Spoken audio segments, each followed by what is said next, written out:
Probably the most common thing that I treat through the scope is hip impingement and labral tears. Hip impingement occurs when the bones of the hip bump into each other. So since the hip is a tightly constrained joint, when you flex the hip, so if you bring the hip up, the bones can bump into each other. And the labrum lives here. It's attached to the edge of the hip socket. So when the bones bump into each other, the labrum can get pinched and it can tear. So this is the most common thing that I treat. We can repair the labrum, reattach it to the bone. We can also take a small instrument and resect some of this bone here so that it doesn't impinge as much. Some people have extra bone here that causes the impingement, and we can take that away and prevent that from recurring in the future. Well, there's several other things that I treat through the scope besides labral tears and impingement.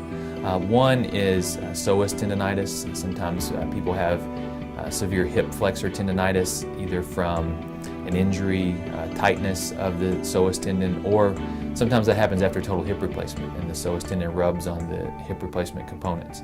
So that tendon can be lengthened or released through the scope, and that's a fairly straightforward procedure that gives patients almost instant relief. I also do a lot of work with the bursa, the trochanteric bursa, and the gluteus tendons on the side of the hip. It's a different type of pain. It's usually a different age group. It's usually an older patient who has chronic bursitis of the hip. They can usually get relief from injections, at least short term, but sometimes the pain always comes back. So a more permanent solution is to remove the bursa through the scope.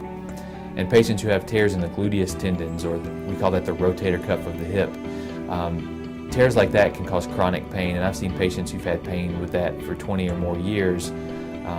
And you can fix that. It's very similar to fixing a rotator cuff in the shoulder, and that can alleviate a lot of that pain. So there are lots of applications for hip arthroscopy, and it's expanding all the time. Every year there's more and more techniques that are coming out. Just as knee and shoulder arthroscopy were 15 to 20 years ago, I'm hoping that hip arthroscopy definitely expands in the future.